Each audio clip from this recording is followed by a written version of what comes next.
I feel blessed, that's evident. I'm the best I've ever been. So if they ask you how I feel, what's up? I'ma tell you I feel amazing. I feel blessed, that's evident. I'm the best I've ever been. So if they ask you how I feel, I'ma tell you I feel amazing. I feel blessed, that's evident. I'm the best I've ever been. I am. So if they ask you how I feel, I'ma tell you I feel amazing. I feel blessed, that's evident. I'm the best I've ever been. So if they ask you how I feel, I'ma tell you I feel amazing. Ladies and gentlemen, welcome. Got this crappy background. What is going on? Get rid of this crappy background. Let me see. Yeah, that's better. There we go. Oh Lord!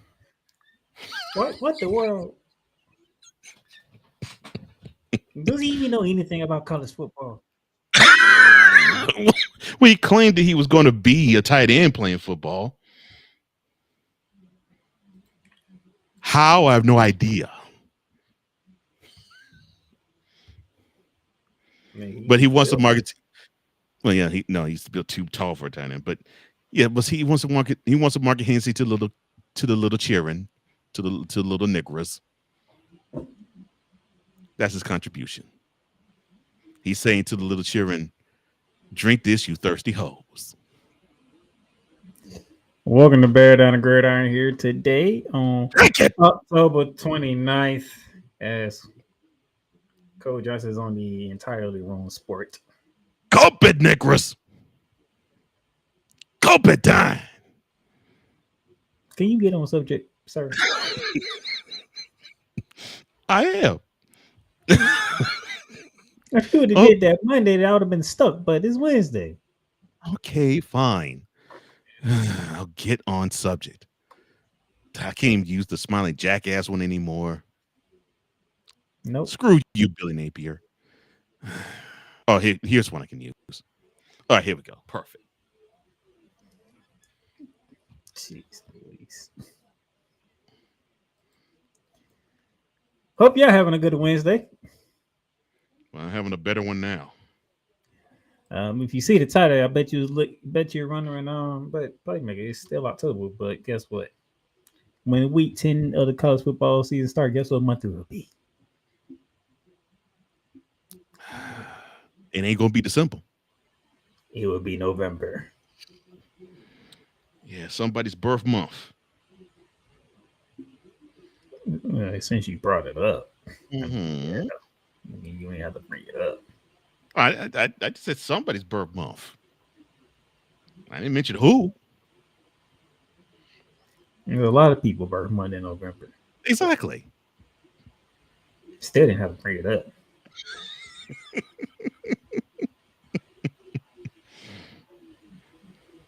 Jeez. But anyway, football is starting to mean more because we finna hit that month. Yeah, the rankings to me finally really do mean something right now. So it's going to be interesting to see how these conference races will be going forward. Mm-hmm. How things will shake out. And Texas still no playoffs for you. Still. Return to your regular schedule programming are in progress. Just mean to your home team. Just mean to your own team. Jeez. Just to let you know, I don't skirt anything. If my team is hot garbage, you and they will know. They only lost 2 games. Okay, let's get this straight. Their offense didn't show up at all against Ohio State. Yes, I know they scored a touchdown, but that was within 2 minutes of the go in the game. Then they had the nerve to lose to an unranked team when they were ranked number 9 in the country. And then they had to squeak by 2 overtime victories against opponents they should have dog walked. No playoffs for you, Texas. Now you knew darn well Texas was not finna dog walk Mississippi State in Starksville. They could have won by double digits against them. Not be down by double digits and hope and pray that they make mistake after mistake on their road back to at least tie the game to send it overtime, that's what happened. Are we talking about the same Mississippi State team that took down Same when they took down Arizona State? Yeah, they took down Arizona State, and they couldn't find a way to beat Florida, and they couldn't find a way to beat Tennessee. Yes, the same one. So, be talking about the Mississippi State Bulldogs who have been in nothing but close games? Yes. No matter what the says? Yes, because if the Longhorns were supposed to be national championship contenders, they should have beaten this team, even though this was in Starkville. They should have beaten them by 10 points at least. So, but they ain't about that life. But Georgia scraped by Auburn. You ain't complaining about that. No, I complained about it because they wanted to flick on the switch. They spotted Tennessee double digit deficit, and they almost lost the game if the field goal kicker actually was lined up center instead of left. And then he just did his job. And then they thought, oh, we playing Alabama in between the hedges, and they didn't show up to the second half. No, they hot garbage too. Spotted Ole Miss a lead. They hot Victor, how you doing, Vic? VLK3 or Victor Lock or Vicalock. The Edmund Man of the Snowman in the Morning program. He says, "Good afternoon, gents. Time to feel amazing with bearing down the gridiron, Agent Zero Playmaker, and the EP of EP's Cole Johnson." Thank you, Victor. It's good to have you aboard this afternoon, as always. And shout out to everybody listening to us on the Real Rise Radio. Wise, what's up, man? What's up with your Knicks? Look, too bad it's not Monday. Yeah, what's up with your Knicks? I'm saying the same about my Rockets too, so don't come back clapping the back at me, son. Now that we have had our fun for about the first 10 minutes of the show, let's get to our scheduling program. I feel scatterbo. I'm sorry. I'm sorry. I'm sorry, Wise. You wrong for that. You just wrong. I sat here and said we went into the program. You want to bring up something that happened in the NFL? I was showing concern. Oh. My Aces NFL teams, the Giants. I was showing concern. What is wrong with that? You doing it now? Or did you call him and tell him that, or did you leave him a message, or you just waited till now to do it? I waited till now to do it. Exactly. That thing happened 3 days ago. And now you want to show concern? Yes. Now? I want to now show concern. You had Monday. Matter of fact, you had Sunday to do it because they played at 1. Yeah, I'm his ace. I just wanted to know how he was feeling. You could have did that after the game. True. You could have did that Sunday night while Sunday night football was on. True. You had Monday to do it. Right. You had yesterday to do it. You're right. I did. But since he wanted to shame me into doing mentality again, I figure he's watching. So I know he won't ignore my plea. So I'm so sorry to Scatterbo. I'm so sorry to Cam Scatterbo. I'm sorry, Wise. That hurt my heart, bro. That hurt my heart.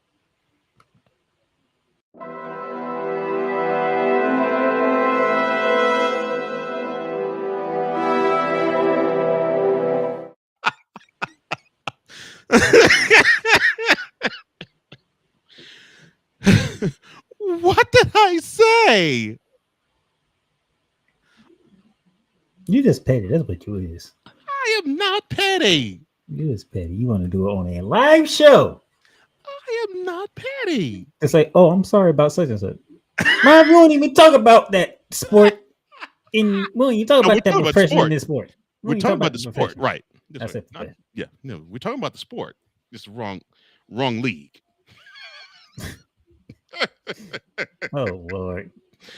Oh, I needed this. Don't, Victor. Don't do that. Don't do that. Thank you. I need this laugh. Oh, Vlog A3 says, "I'm starting to think Playmaker's a better detective than me." Oh Lord! I hang around a bunch of petty people, so I am not petty. I am not petty. That's a lot. This work. You're gonna be better today anyway.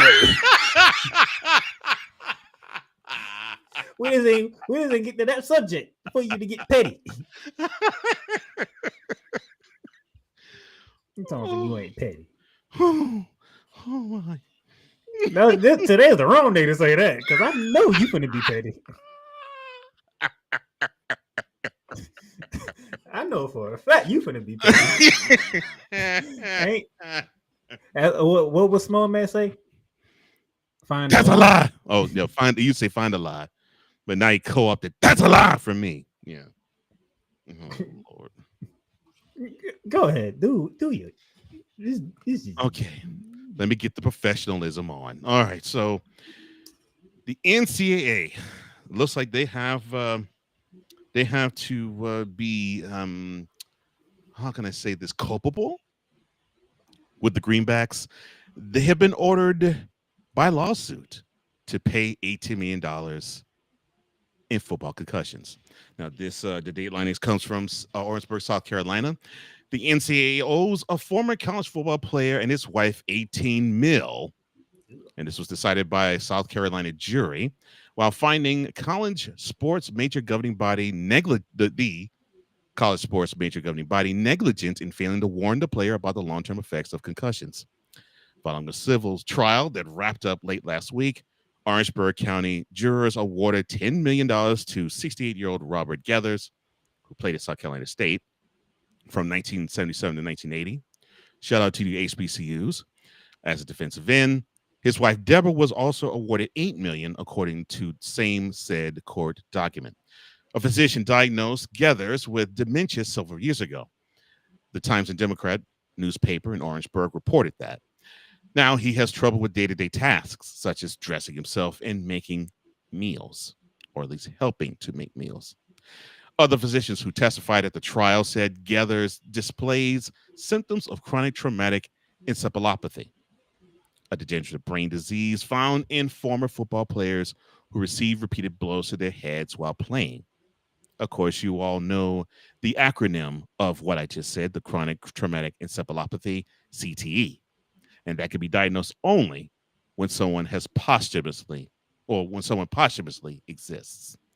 The couple's attorneys argued to the jurors that blows Gathers took during practice and games for the historically black school in Orangeburg caused trauma that didn't show up until decades later.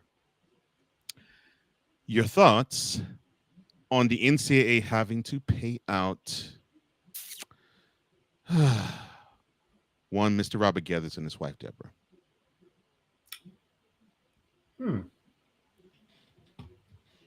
So, it's kind of an interesting story. To say the least. Very interesting story. Mm-hmm. Funny how somebody on this particular show calls the NCAA greedy.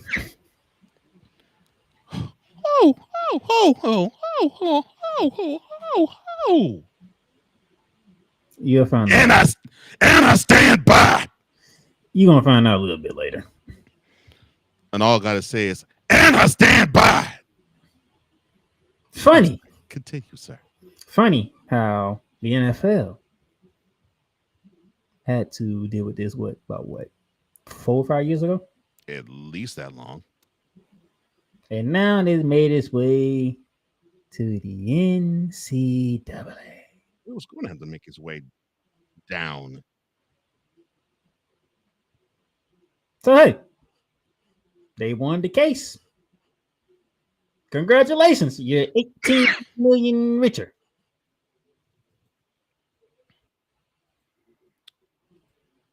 You sound excited. Let's just say I have something up my sleeve that you don't know about. And yes,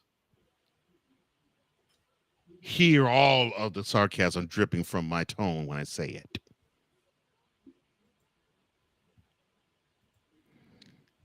Someone on this program says that the NCAA is greedy. And I stand by it. Oh, I know you do. According to the newspaper, the jury determined that the NCAA, quote, unreasonably increased the risk of harm of head impacts to rubber gathers over and above the risks inherent to playing football, close quote. And also determined that the NCAA, quote, voluntarily assumed duties to protect the health and safety of rubber gatherers, close quote. And the NCAA, quote, negligently breached their duties, close quote, to him. Now, the one person who represented the family, Bakari Sellers, you may know him on CNN being a talking head, or to be kinder, an analyst or a spokesperson or an or opinionist that you see on political matters on CNN. He represented the family. He actually said after the trial, quote, I felt good to hug Deborah Gathers. She gets to go home and tell her husband some good news. Close quote. Well, hopefully 18 million is part of the comfort that they receive. I still say that comfort is rather cold. But hey, who are we? From the courtroom to the training room. And it's unfortunate that the backup quarterback to Texas Tech, Will Hammond, he tore the ACL in his right knee. He will miss the rest of the season, as told to ESPN. The redshirt freshman backup hurt the knee in the second quarter of the Red Raiders' 42-0 skunking over the Mike Gundy's Oklahoma State on Saturday, and didn't return to the game. Hammond was making his second consecutive start in place of the injured starter, Baron Morton. Third string Mitch Griffiths replaced Hammond to finish the game for the now number 14th ranked Raiders. The senior transfer threw for 172 yards on 9 of 13 passing and had two total touchdowns in the program's first shutout win over a Big 12 opponent since 2005. Your opinion or your thoughts on the backup QB for the Red Raiders being done for the season with a torn ACL? Is the part of the season where Texas Tech season goes down the drain, or are they able to overcome the injuries to the starting quarterback and now the backup quarterback to keep this magical season going?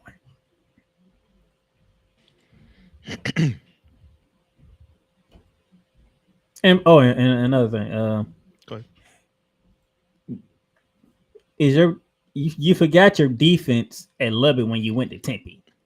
I'm proud of you, playmaker. Yes. Yes. Thank you. Thank you. That's right. That's right. Step up to the big boy table. That's right. Yes. So make sure when you go back to Lubbock that the defense is still there, because it definitely didn't show up in Tempe. I'm proud of you, playmaker. I am so proud of you. And I'm not being sarcastic. I'm being real. I'm proud of you. Because that's exactly what I was going to say. Now, Morton continues to recover from his right leg injury and was considered available for that particular game in case of emergency. He was in uniform at halftime in the event that he needed to play against the Mike Gundys, the Cowboys. And your season no longer is magical, Red Raiders. You didn't take care of business in the desert. And now your season may be buried under it.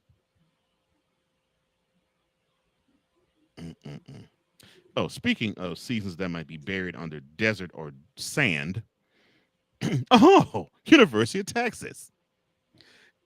And their quarterback, Arch Manning, he was in concussion protocol, and he did not practice Monday ahead of their home game this Saturday against the number 9 ranked Vanderbilt Commodores.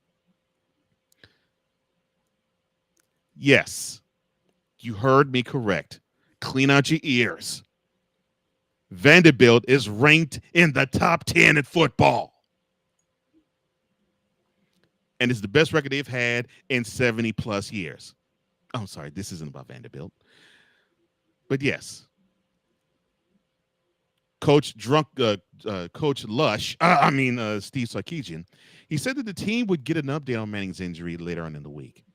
Now, Manning was injured, unfortunately, on the first play of overtime in Texas's ridiculous 45-38 win over Mississippi State.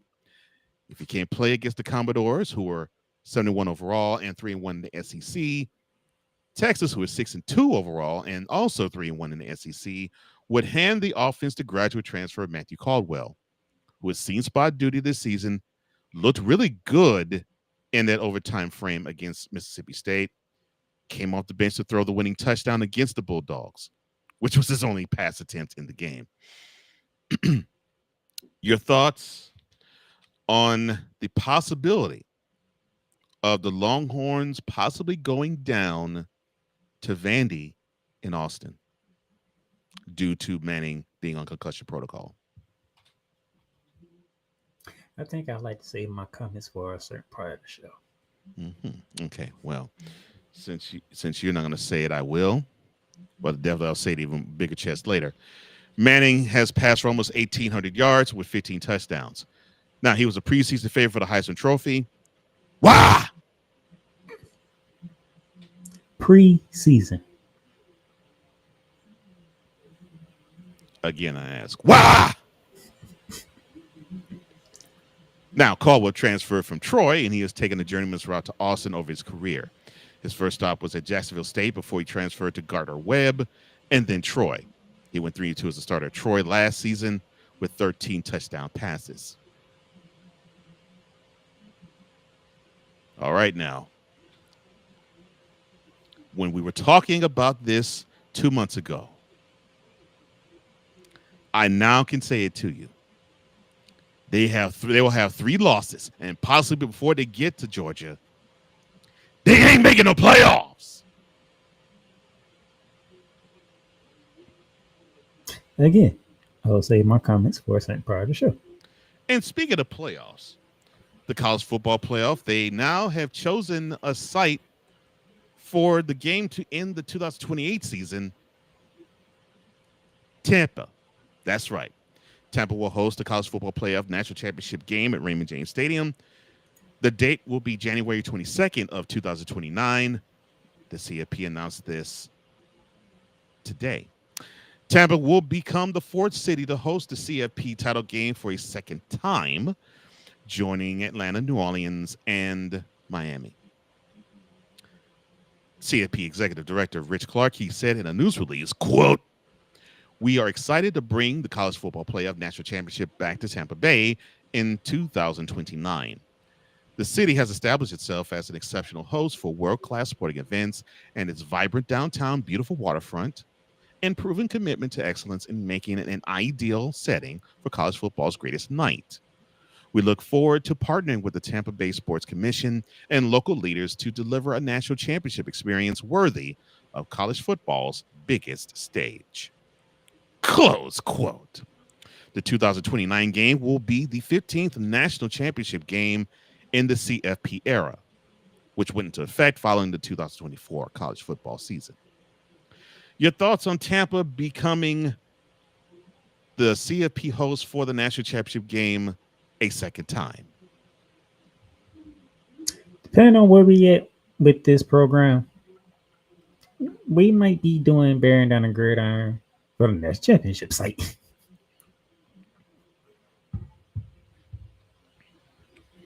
Well, that's in 4 years. Oh, well, or 3 years and some change. But that would be cool. Now, the CFP will be in Florida come this January, but they'll be in South Beach as Miami will host the next national championship game. That date is January the 19th. Of course, that game will feature the winners of the Fiesta and Peach Bowls.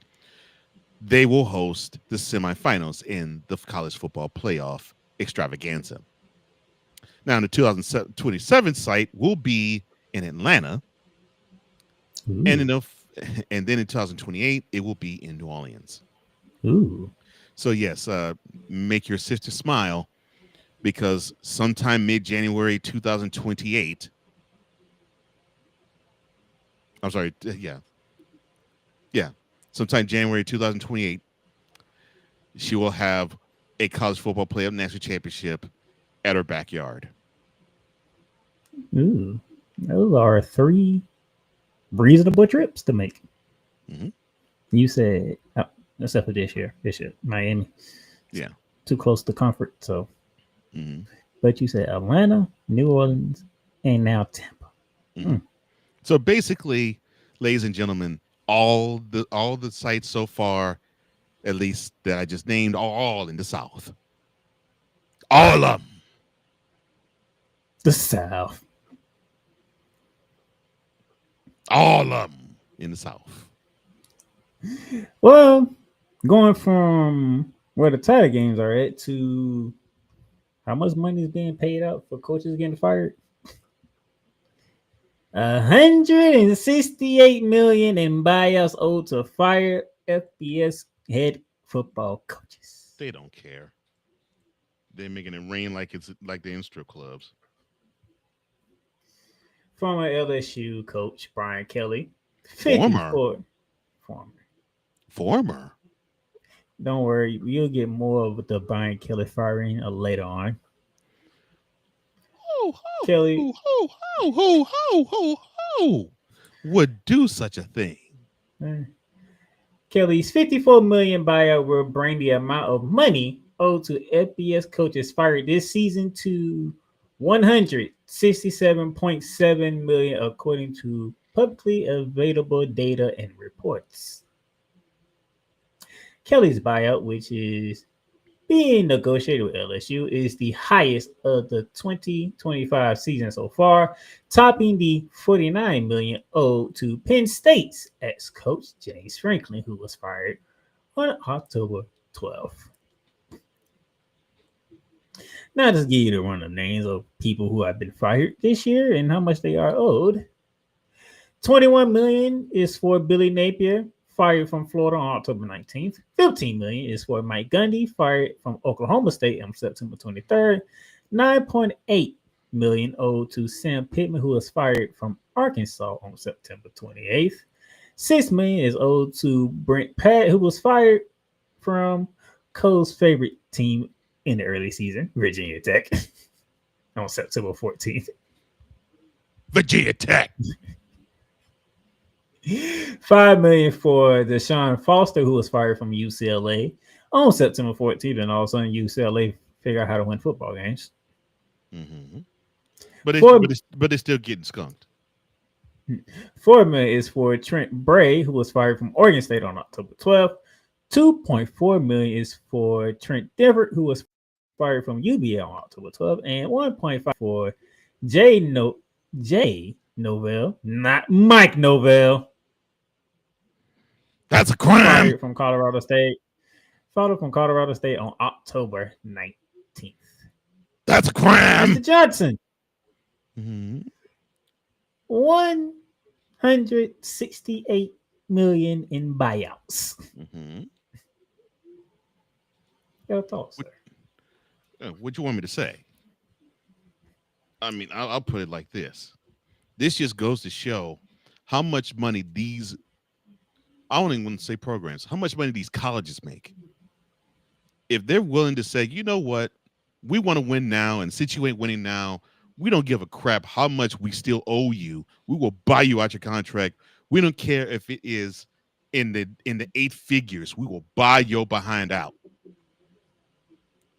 It just shows you how lucrative this business, and I will say business, is. And you wonder why I say that the NCAA is greedy.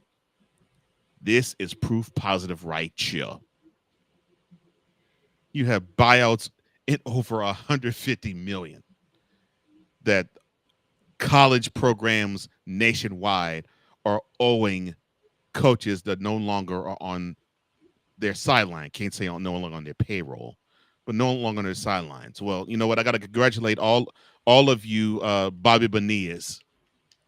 You've done wonderful. Congratulations. You giving them a golf clap? Yes.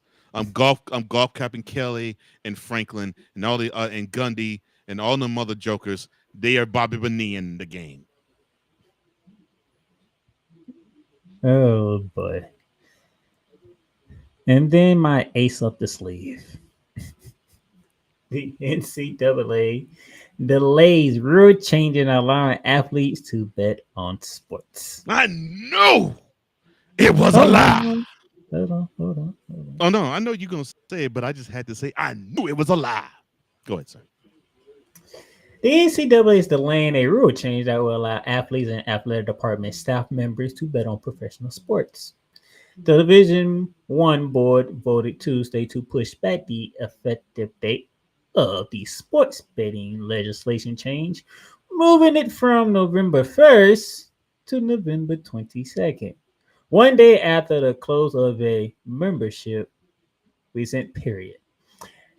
A where used rule allowed 30 days for each Division I school to vote to rescind a proposal if it is adopted by less than 75% of the Division I cabinet. The original vote approved betting was on threshold early this month.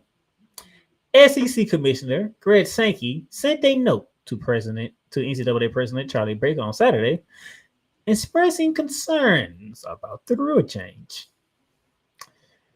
Even if the rule on betting on professional sports changes, that doesn't alter the NCAA rule forbidding athletes from betting on college sports.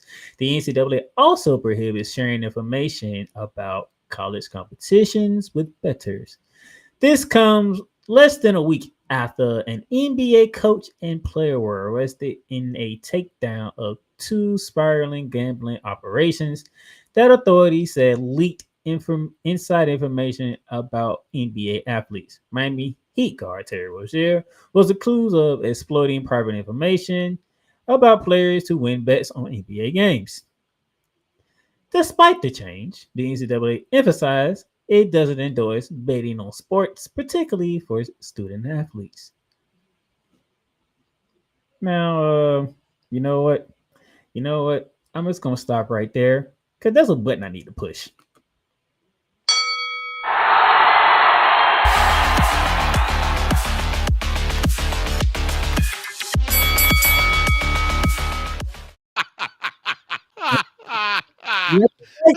We did.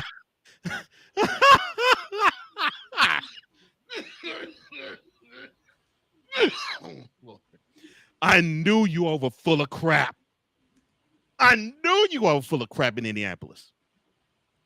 Yeah, you had your president Rich Clark, who earlier this week said, "We believe in the integrity of our entity, and we have the highest standard that we're going to make sure that these programs and these student athletes are above board." No, you found that you couldn't make the money that you wanted to make, and now you have to slide the scale 3 weeks back and learn how you can still make the money. And also, you have to learn how to make the money above board, because you don't want to have your college football players or college basketball players or even college baseball players or even college athlete in general be brought in handcuffs by the FBI like you're seeing it in the NBA. Well, it was all cute and fun when you had these parlays and you have these daily doubles and you're thinking, oh, we can have the bet on Sunday sports. It's not a problem. It's innocuous. As long as they don't bet on their own sport, they could bring illegal action to you. There was a reason why gambling was separate from sports for as long as we can remember. There was a reason why we did not involve Las Vegas in any type of sporting event, much less have teams in the city. I mean, NCAA, you all was side-eyeing UNLV because their campus was in Las Vegas. Side-eyeing them. Like, you niggers can be crooked. You were side-eyeing them for the longest. And now you see why. Mr. Clark, this is the reason why when you gamble, you're gambling wrong. To actually involve anything involving FanDuel or DraftKings or MGM Grand, to involve that action, to involve those entities in the NCAA, you're going to have problems. You can throw a Hard Rock on there for Florida. Yes, and now Hard Rock Cafe. You will have these problems. Heck, the NFL already had their problems. Hello, Calvin Ridley. I mean, you won't be able to regulate this. I don't know how you think you can. And you can have this high crust, highbrow understanding of, well, we're above all of the shenanigans and all of the criminal activity. No, you're not. You're dealing with 18 to 22-year-olds. And I said this on another program. It is quite possible you might see these idiots actually dip into their scholarship fund, forget the NIL money. They might dip into the scholarship fund and gamble that away. But you don't care about that, do you? As long as you sit back, act like everything else in the world is a hoe, and act like you're the hoe, and the world rains down money upon you. And you just be happy. You'll take all that money and spread it all over your bosom, all over your face, all between your breasts and into your vagina. Congratulations, NCAA. You've proven once again how greedy you really are. But you now know there are other entities that are greedier than you, and you can't control them. That's such a shame.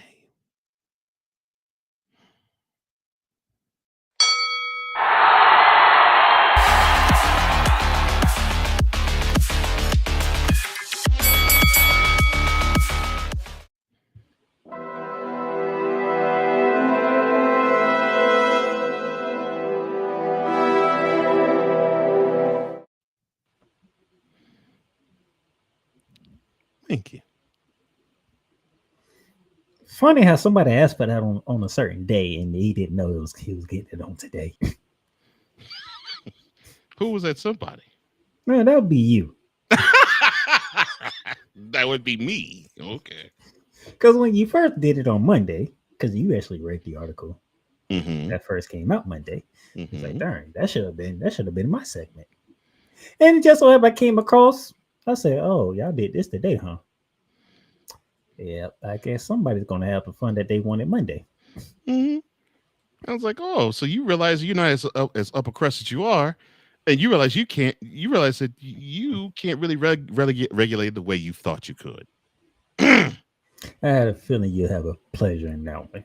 That was beautiful. Thank you. What they say, Ask and it shall be given to you. Yeah. Ask and shall be given to you. Seek and shall find, and knocking the door will be opened unto you. And Lord, did that happen? Thank you, Jesus.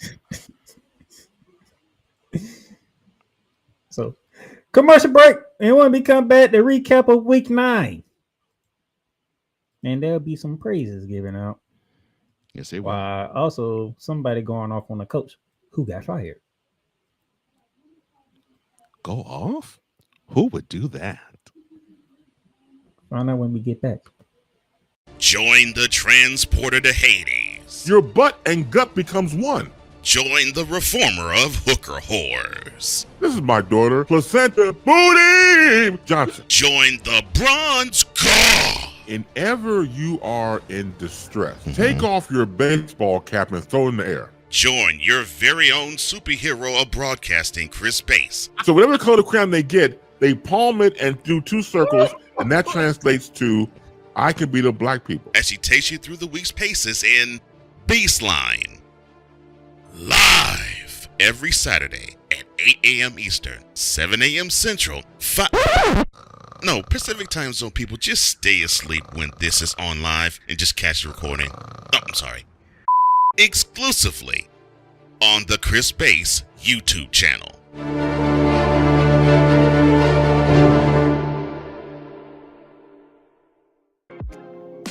Get mounts of entertainment with Paramount Plus. Stream new movies such as Mean Girls, Transformers: Rise of the Beast, and Good Burger 2 with Paramount Plus. Stream live sports such as the UEFA Champions League, the NFL on CBS, the PGA Tour, and March Madness. Catch hit CBS shows such as Fire Country, Ghost, NCIS, and more. But also catch exclusive originals for Paramount Plus such as Special Ops Lioness, The Family Stallones, and the hit series Halo. The new streaming home of Showtime. Watch Showtime original series and movies when you sign up with Paramount Plus with Showtime. Make it a fun, action-packed adventure for the whole family and create kid-friendly profiles for the little ones. So much to stream with Paramount Plus with over 45,000 full episodes from BET, CBS, Comedy Central, MTV, Nickelodeon, and more. Paramount Plus plan starts at $5.99, but if you subscribe today, you'll get a free trial. Paramount Plus, mountains of entertainment. This is a BS3 Network presentation.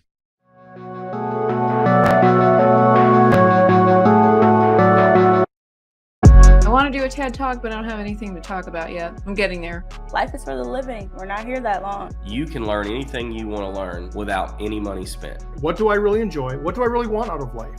I am your host, WIZE. Are you in a life holding pattern? Well, this is for you. Welcome to the Stuck in My Mind podcast. Live every Monday, Tuesday, and Wednesday at 4 p.m.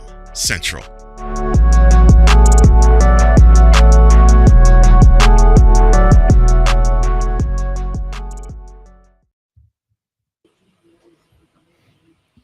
And welcome back to Bearing Down Gridiron on this Wednesday, October 29th, 2025. We are heading to the month of November where football just means more. Oh, Lord. But before we do that, we do have to recap what took place in week 9. So, Mr. Johnson, are you ready for the Gridiron Roundup? Yes, I am, sir.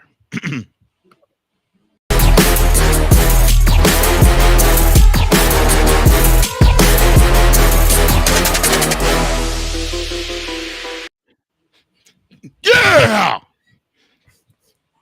That's what I'm talking about.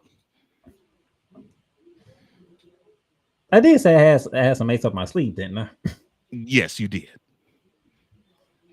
Yeah, and I changed the graphic of the Gridiron Roundup. I see that. And it looked like you thoroughly enjoyed it. Oh, I did. That one and the Ron Hardwood for Shooting Lights Out. Chef's kiss, baby. Chef's kiss. So, week 9 took place. Now let's get to the recap. First off, order of business. Oh, Mr. Johnson, you get to have fun right out the gate. Really? Oh Lord. The Agwish in Death Valley. Aggies dominant in Tigers and Baton Rouge. Don't believe this boy. This is ridiculous. This is utterly ridiculous. This game was in Baton Rouge, Kelly. Baton Rouge. And it was at night. This should have been an easy dub for you. Yes, I know A&M is in the top, ranked in the top 5. But I mean, it should have been an easy dub for you because this team embarrassed you last year in College Station. Embarrassed you in the third quarter. I mean, you played them even the first 30 minutes. You even had a little bit of a lead, and all of a sudden, the Aggies just barnstormed you. You couldn't recover from the third quarter barrage. And the same crap happened in this game. I know either you gonna say it or I'm gonna say it. 18-14 lead, and then by the time you fools actually decided to walk back into the stadium because you all sleptwalked through the third quarter, you were down 35-18. The Aggies in all three phases punked you mother suckers. No, you gave a punt return for a touchdown. You couldn't score, and you couldn't stop a cold. No, you couldn't stop 11 grannies. No, I'll even worse. You couldn't stop 11 80-year-old women. Now, before Coach Johnson, before you continue on, I'm going to wave the clear flag for Gillette Nussmeier because that man was getting beat up left and right, and he kept getting up, which is amazing. He kept getting up, but I'm like, Kelly, get this man out there game before he won't walk off the field. Now, I will. This is something that you'll rarely ever see me do. I will give Nussmeier a pass because I agree. Every other time he dropped back to pass, there was a maroon jersey that was burying him in that Baton Rouge turf. And every other drop back that he passed, like every other time he got buried, every fourth time he was slow to get up and had to have one of his offensive linemen pick him up. So I don't fault Nussmeier for that. I fault the 5 dummies in front of him. You should not be 300-pound turnstiles, but all 5 of you were. You can see the pain in his eyes. He was hurting. And he gutted it out. I actually gained a whole lot. I actually gained more respect for Nussmeier. I mean, he gutted that beat down out. I don't understand this. I don't fake Southern Baptist preacher. I don't give a crap if you got fired. I don't give a crap you got fired. Oh, you mean this right here? I mean, I really do not give 2 craps that you received the pink slip. Yes. Fired Brian Kelly failed to live up to LSU's high hopes. Yes. I would say whoever that reporter was down there in Baton Rouge, very disrespectful, by the way. They literally had a camera crew because this man was packing up sometime in the morning. I forgot. I'm talking about early morning. Probably Monday. Because they were showing him putting stuff in his car, and they was like, we're gonna see if we can try to get a word with Brian Kelly. I'm like, that's very disrespectful. Well, they want him to preach. That was the problem. They wanted Kelly to preach. Preach what? Exactly. That's what they wanted him to do. They wanted to say, you have any good news for Baton Rouge? Good news for LSU? I mean, after all, you took it hard on the chin. And I don't mean... But somebody spoke about coaching LSU.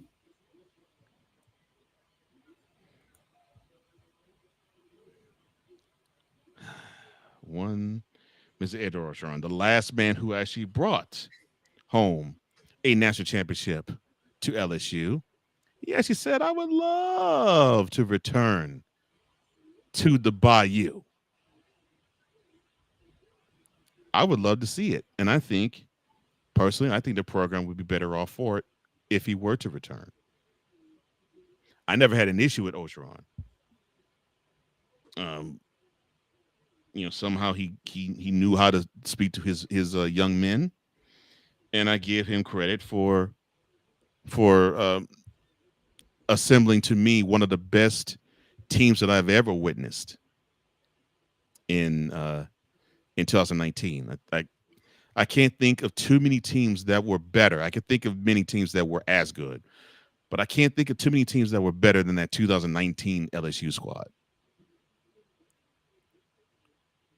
Because for some reason, defensively, they knew what to do. They may not have been dominant, but they knew how to get that key stop. Offensively, no one could stop them.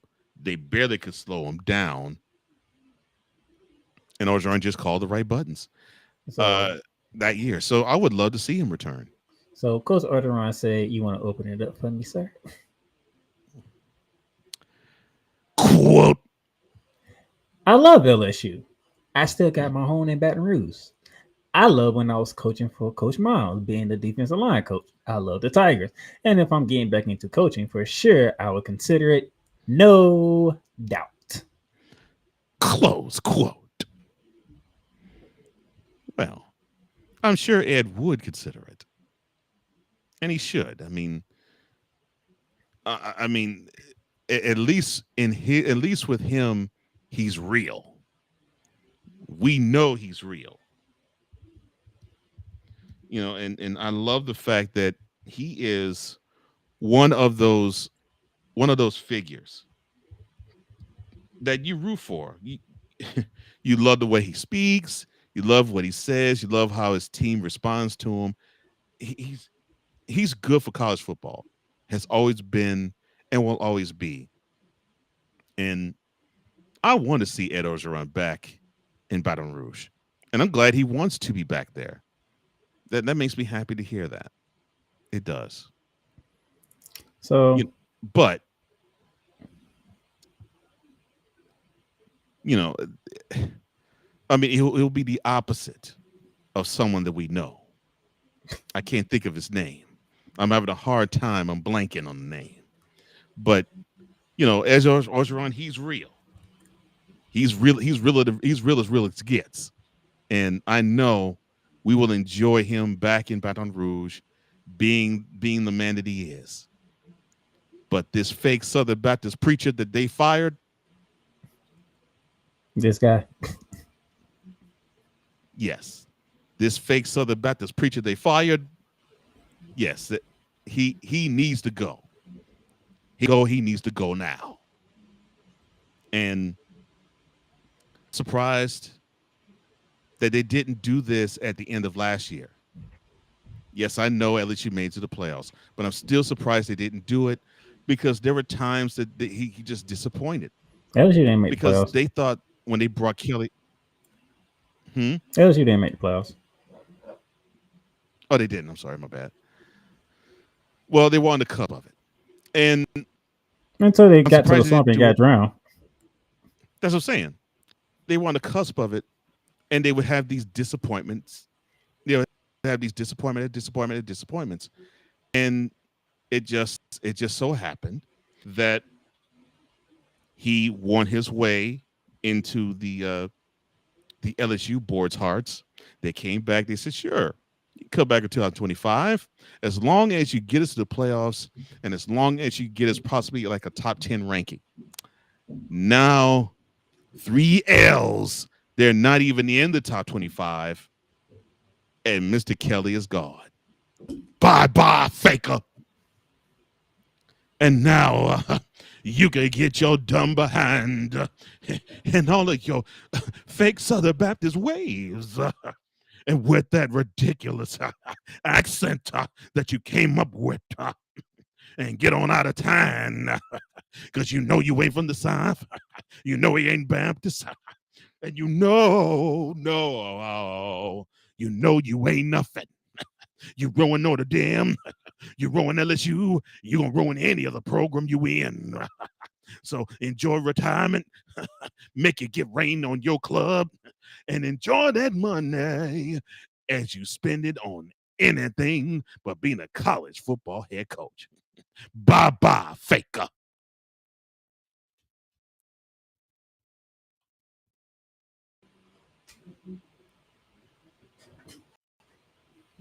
Hate you. What? Why are you saying that? The city fifth as came to bearing down the gridiron. Oh my gosh. I hate you right now. I hate you. What did I do?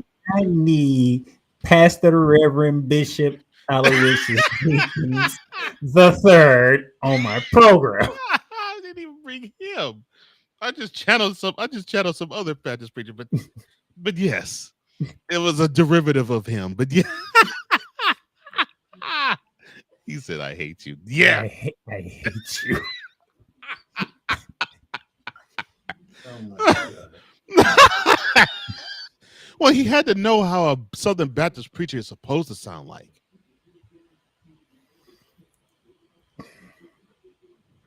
Dang.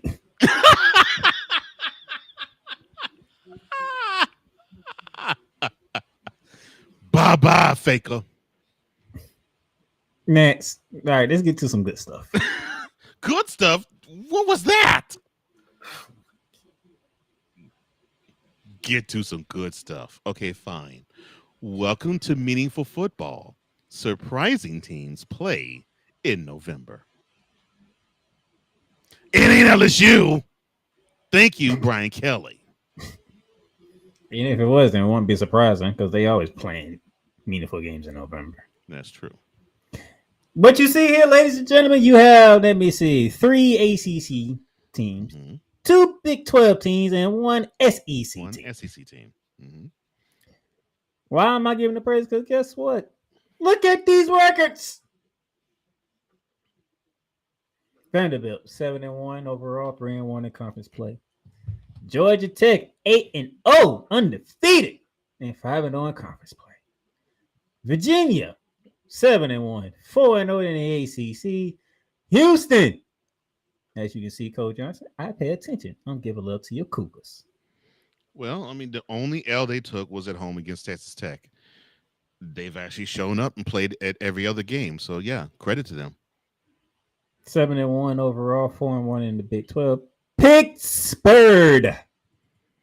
Now, that is a surprise to me. 6-2 overall, 4-1 in the ACC. I did not expect them to do as well. And then Cincinnati. Yeah, I guess isn't that? I guess they said, well, since the pro team ain't looking good, maybe we need to step up. And the pro team's hot garbage, and they're even more hot garbage since Joe Burrow can't play. Yeah, let's show them how football is supposed to be played. And congrats to the Bearcats. 7-1 overall, 5-0 in the Big 12. So you want to know why I did not have a bit? I'm like, you know what? This is a day that I can give spotlight to some surprising teams. They are playing. They're going to figure out what it means to play football in November.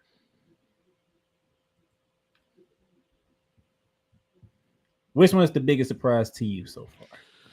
The biggest surprise, I would have to say it would be Vanderbilt. And I think they're the biggest surprise. All of them are surprising. But I would say they're the biggest surprise because the 9th ranked Commodores. They're ranked in the top 10, yes.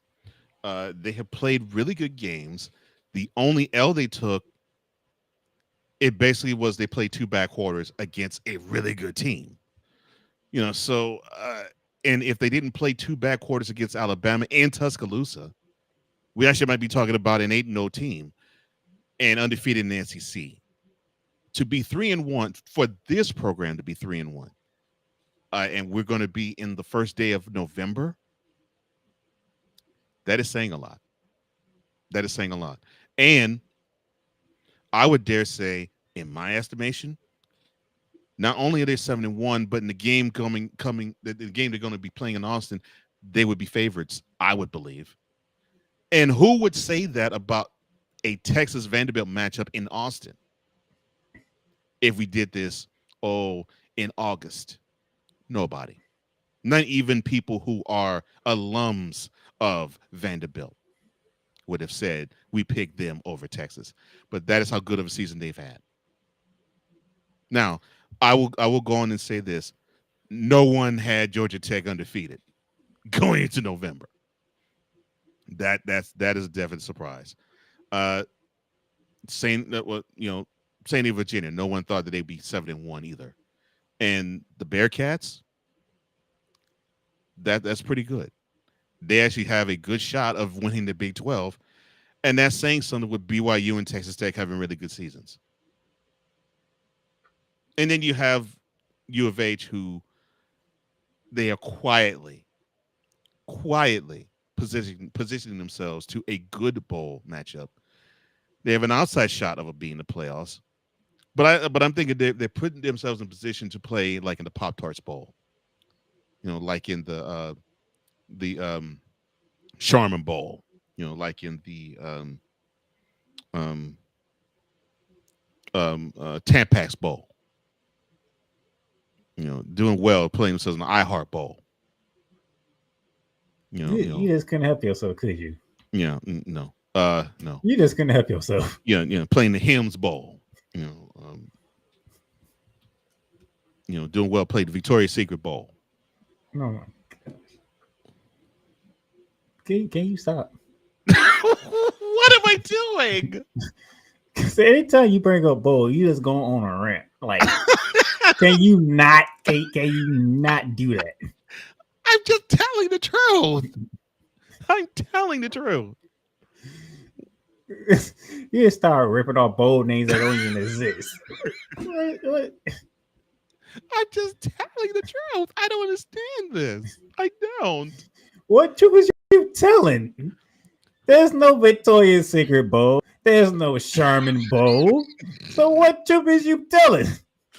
I'm saying they will not play in a bowl that is rose, fiesta, cotton, sugar, orange, or doggone it. Why don't you just say they having a great season? Why don't you just say they're having a great season? They just won't make the playoffs. They're having a great season, but they will play in a bowl that doesn't matter. That's all you had to say. They're having a great season, surprising season, but I don't think they will be playing in the playoffs. That's I all. know, but they will have an awarding season. They'll be playing in the Weed Whacker Bowl.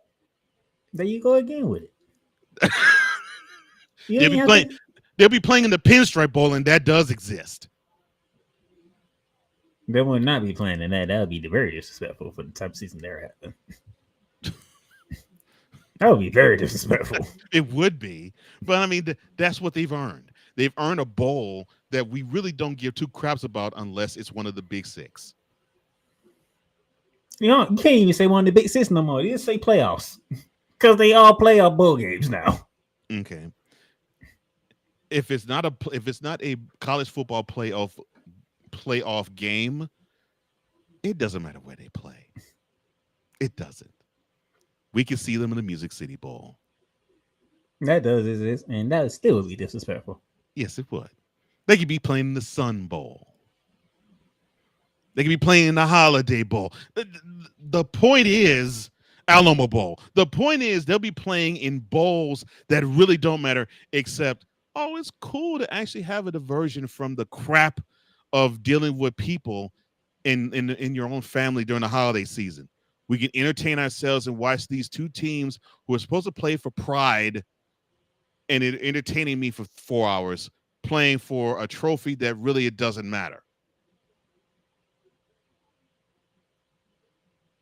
You've been out there ever since they started doing that, didn't you? I'm sorry? You've been like this ever since they started doing this. Yes. This is not new to me. This is not a new take. It's just it's been ridiculous that some of these bowls have these crappy sponsorships that actually lead the name of them. Pop-Tarts Bowl? Really? Really?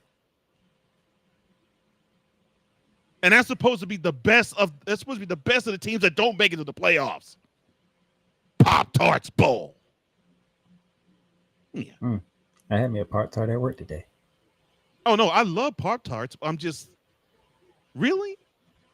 Why don't you just name Frosted Flakes Bowl? Be done with it. That's the Sun Bowl. So I mean, come on. Shredded Wheat Bowl. 19 Bowl. It's Tony the Tiger Sun Bowl. You know, just Fruity Loops Bowl on Fruit Loops Bowl. Cheerios Bowl. Don't nobody want to see John Cena for a bowl game. Yeah, exactly. Fruity Pebbles Bowl. Now you're getting why I'm saying it. Because having 100 bowls and 94 of them don't matter is ridiculous.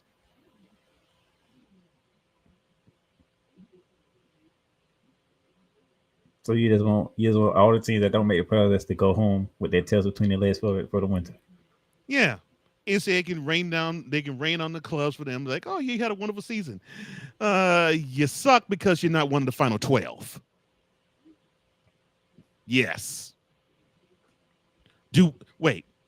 Well, yeah, unfortunately in basketball you do get the crappy NIT tournament. Which nobody talks about, so. My point exactly. Yeah, we here now. That's exactly why I'm saying it. Exactly. At what point the NIT was actually bigger than the NCAA tournament? Well, the NIT was the NCAA tournament.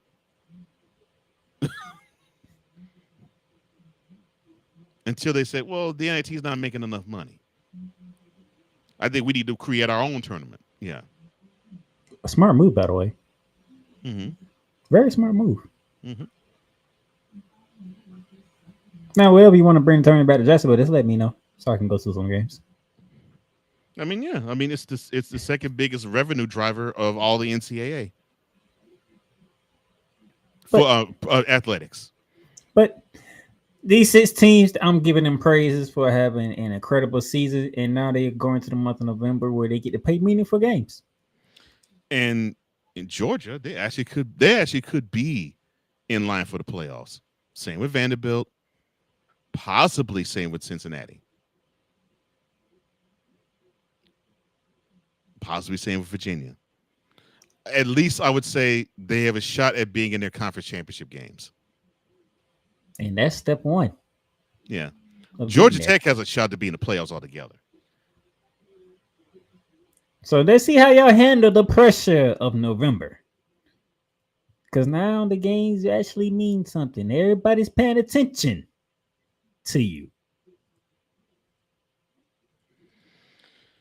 Well, we know Georgia's paying attention to Georgia Tech.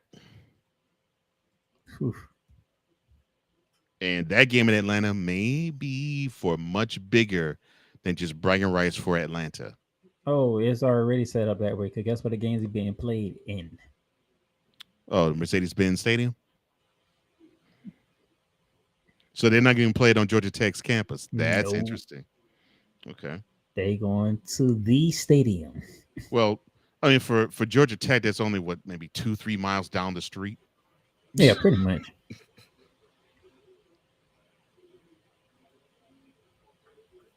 So, congratulations to you 6. I'm looking forward to seeing who I can keep.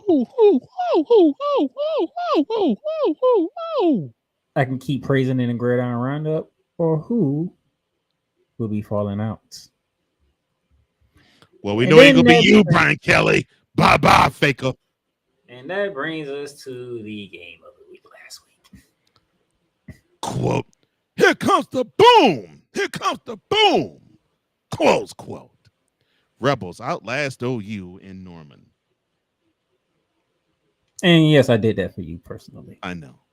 Here comes the boom. Ready or not. Thank you, sir.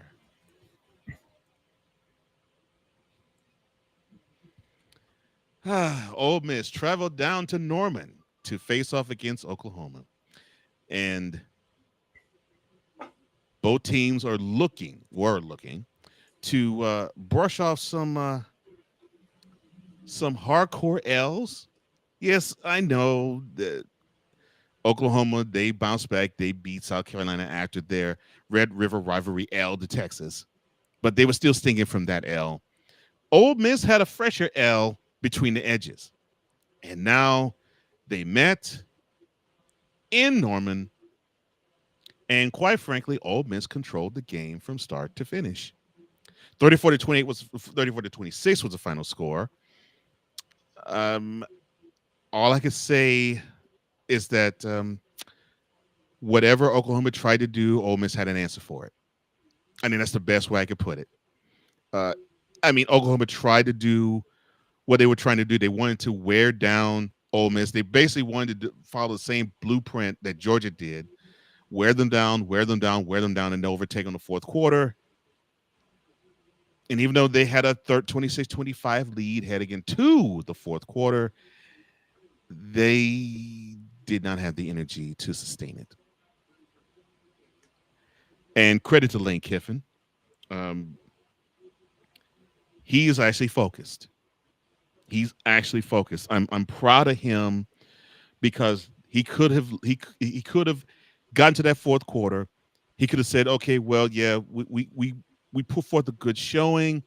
Unfortunately, the Sooners put a butt whooping on us in the third quarter. The momentum is on their side. It looks like this game is going to be theirs. Okay, let's pack up and go back to Oxford. No. The young men fought hard, fought back, and they got the dub. And I'm proud of Ole Miss, and I'm proud of Lane Kiffin for believing in this squad. So, yes, if you keep going this way, Lane, I want to see you in the playoffs because this is by far the best coaching you have ever done in any season since you have been a head coach of any program, be it USC, Tennessee, or Ole Miss. You are actually now living up to your father's standards. I can actually say that. You're living up to your father's standards. And not making headlines. Yes, and you're shutting up when you're supposed to shut up. You're talking about the games, and you're talking about on-the-field stuff. I'm proud of you. Now, don't you leave for Gainesville. You focus on Ole Miss, son. Focus on Ole Miss. I see somebody that's starting to see the signs. There ain't no signs. He should stay in Oxford. That's where he's supposed to stay. And I get that he is a byproduct and a protege of one Steve Spurrier. I get that. But he found his home in Oxford. And I think this year is proof that he's found his home there. And I don't think he needs to go to where the old football coach used to coach and prove that he could go on the sideline and prove that he could coach just like Steve Spurrier could and make sure that the people in the swamp do the gator stomp and the gator mash, and then we can get a national championship back to Gainesville. We don't have to do that, do we? No, we don't have to do that. We have our own program. We've established in the heart of Mississippi. Let's prove that we can actually do what most people are saying that we can't do and bring a national championship to Ole Miss.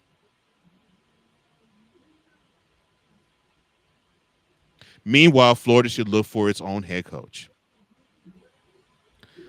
Now, before I cede the floor back to Playmaker, OU, how does it taste?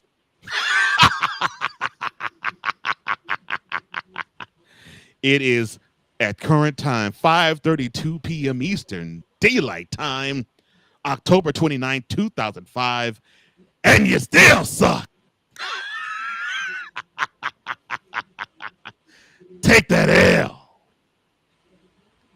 Oh, it's a wonderful day when Oklahoma loses in football. I love it. And I said that even picking you to win this game, I'm happy that you lost. I'm happy to take that L. You suck. And you really, fandom aside, you actually did suck in the fourth quarter and in the first two. You can't play like that. You can't play that bad at home against that good of a team and expect to win the game. You got to do a better job than that. Stoops. You know better than that. This team. Stoops. I'm sorry, my bad. My bad. Yeah, I mean, you got to do a better job than that, Riley. Oh no. Riley. Oh, I'm sorry. You got to do a better job than that, Switzer. Oh no. I'm sorry. This man said Swiss. Yeah, Switzer. You got to do a better job than that. Whoever the heck is on the sideline. Brent Venable. I know who it is. Jeez. I know it's Venables. And you're not petty. He's been with the program for almost 3 decades. I know who Brent Venables is. But your specialty is defense, son. It looked a little whack in the Red River Rivalry. It looked even worse against Ole Miss. You got to do better than that. SEC is too tough for you to have that whack of a defense. You can't allow a team to throw for over 300 yards against you and expect a dub, especially at home. You can't expect that to happen. You got to play better than that. But you earned that L. 3 horrible quarters. You earned that L. And I couldn't be happier. Yeah, it felt good to run through all the whack head coaches. And you want to convince the people you ain't petty. I told y'all he's petty, and it was gonna come on this show, and you just saw, and you just heard it. I saw it. Which one are you doing? But I proved that I knew a lot of the Oklahoma's head coaches. Don't nobody care about that. To them, it's disrespectful that you even brought them up.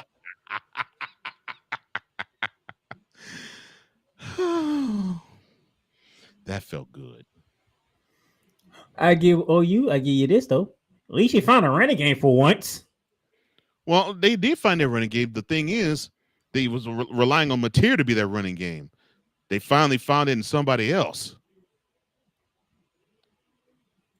Hey, Venable, you're a defensive guy. You know what helps defenses? A running game. But you know what the problem was? Your defense could not stop Ole Miss whatsoever. Don't matter how long you had the ball. Ole Miss got the ball right back and it went right down the field like it was nothing. I love that one. That was good. Thank you for setting me up beautifully. No, shut up.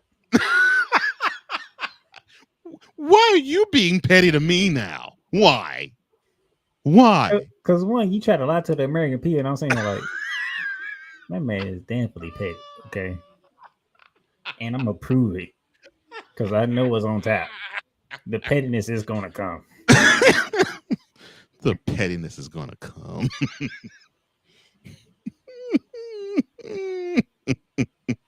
So here's all the records from week 9. 73 for me, 6-4 for Mr. Johnson. Because I was the one who said I'm finna the Aggies. I hate you, Brian Kelly. You didn't do your job, son. Now, Illinois, I could get up on y'all because y'all put a Washington. That was horrible. And then Arizona State, how y'all let Houston come to Tempe and smack y'all around? That made no sense. And after the fact that you showed Texas Tech that, hey, we're still the champs here. That made no sense.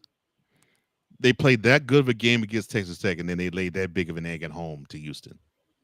Not saying Houston's bad, but still, they laid that big of an egg at home to Houston. I'm like, come on. But hey, the standings are tied 59-31. I'm so excited. 59-31 for the both of us.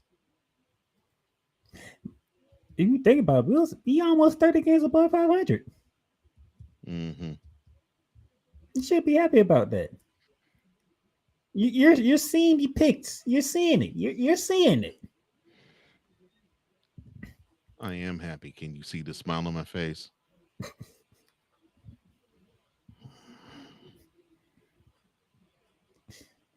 Fucking Brian Kelly. Not knowing how to coach again in a big game. Brian Kelly. Arizona State.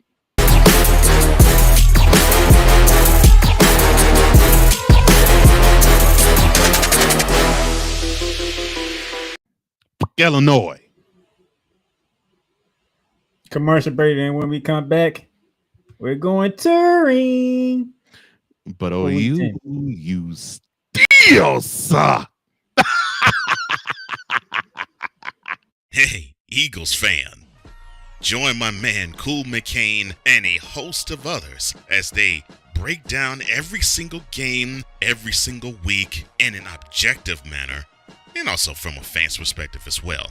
Remember, this cast feels just like you. Nobody likes you. And you don't care. Fly, Eagles, fly. Eagles Elite Podcast. Every Wednesday at 8:30 p.m. Eastern on YouTube and other podcast outlets.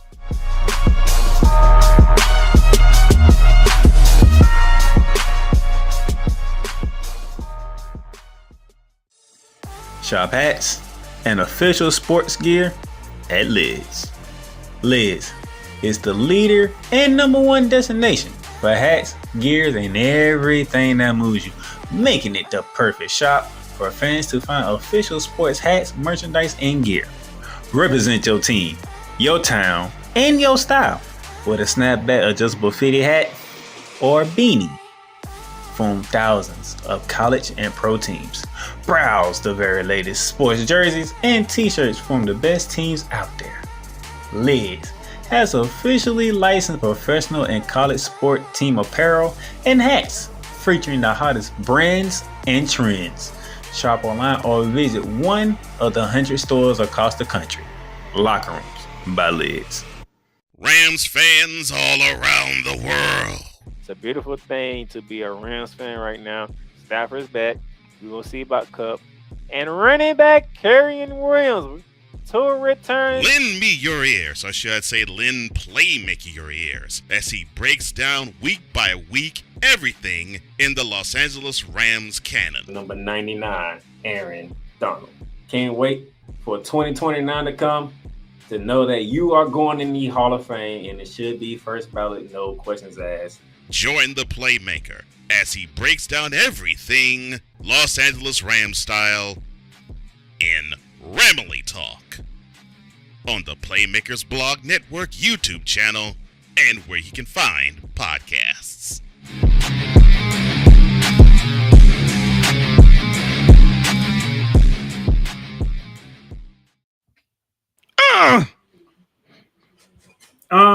Before we go on the campus tour, something popped up on my phone that I feel that it needs to be said. And whenever Cole Johnson want to start playing with Dallas and get on screen, we'll be all right. I don't ever play with Dallas. I love Dallas. You proving my point right now. I love Dallas. You might want to get on screen for this. I think he's gonna be very interested in hearing this.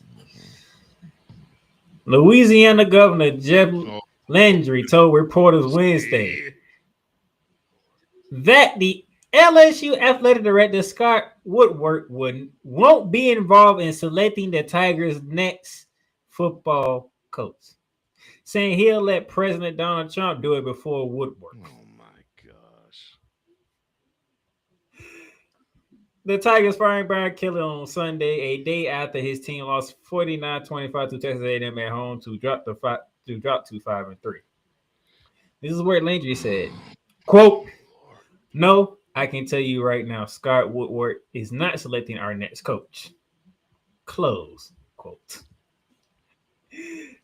Open up another quote. This is what he said a little further down. "Maybe we'll let President Trump pick it. He loves winners, you know. I'm not going to be picking the next coach, but I can promise you we're going to pick a coach and we're going to make sure that that coach is successful. We're going to make sure that he is compensated properly, and we're going to put merits on it because I'm tired of rewarding failure in this country and then leaving the taxpayers to foot the bill." Close quote. So you know what I'm going to do, Coach Johnson? You can have the floor. Oh, Lord have mercy. Bobby Jindal. Okay, so we want to show how brain dead we are. People have already laughed at you for how you have led Louisiana to one of the worst educational points for Louisiana. I get that you wanted to do this tongue in cheek. I get you wanted to have humor. I get you wanted to laugh and have it be funny, but it's not funny. It's not funny whatsoever. So you actually going to say that the athletic director can't choose who's going to be the next coach for LSU because you are hating when you look from the Capitol or from the governor's mansion what you do not want to see. Huh? Okay.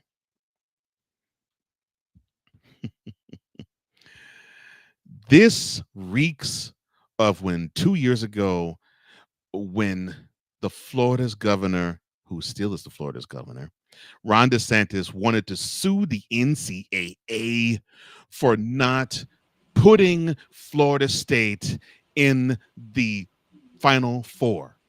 Why? Wanted to sue the NCAA. Was bold enough to say, well, you know, I'm a Florida State fan. My daughter's a Florida State fan. My son's a Florida State fan. And for the integrity of the sport, I feel as though we in the state of Florida, not Ron DeSantis, the state of Florida should sue the NCAA. This is how ridiculous you're sounding, Jindal. Get out of that business. You are meant to govern the state of Louisiana. You're not hired to hire the next head coach for football for Louisiana State University. Or are you actually saying to us that the college is actually governmental funded?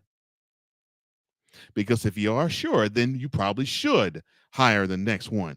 But if it's up to you and you're going to say Trump should hire, well, who should be the hire? Should it be, or who should be the person to run the program next? Should it be Pete Hegseth, you know, our Secretary of Defense? Should it be Kash Patel, who's the head of FBI? Oh no, it shouldn't be that. It should be Pam Bondi, the Attorney General. No, that couldn't be her. Oh, it could be the Vice President, J.D. Vance. Oh no, it can't be, because he's more concerned with other things that are much bigger than who is going to be the head coach of LSU for football. Oh, but you could hire somebody like, I don't know, Marjorie Taylor Greene. She probably would love it. At least you'll get the rest of representatives out of their hair. The other 434 will probably send you birthday and Christmas cards saying thank you for getting this bleach blonde bad bimbo out of our head and out of our hair and out of our crosshairs. And the fact that she actually can downward spiral further LSU as the head football coach of that team.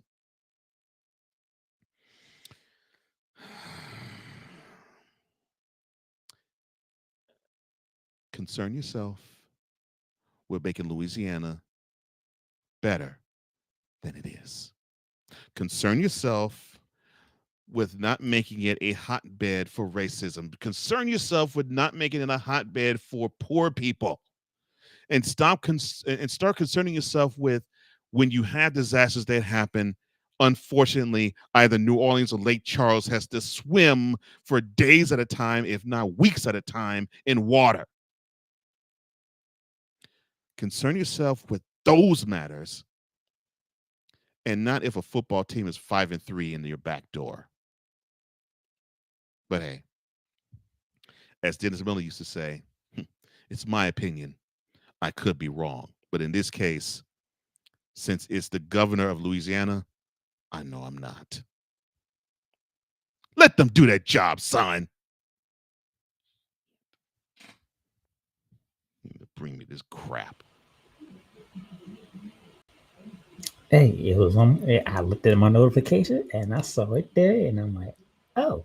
And matter of fact, this happened Minutes about ago, maybe about to hit the 50 mark at 5 o'clock. So let's just say about 32 minutes, almost 32 minutes ago. Mm-hmm. So I have a job to do, sir. I'm sorry. Oh, I'm not. No. I'm not saying that for you. And I know how you feel about politics, so I'm like, here we go again. Clown butted in. Had no reason to butt in.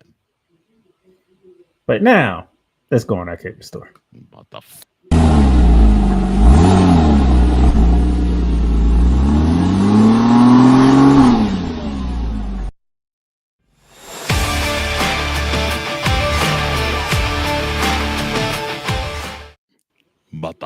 Bobby Jindal.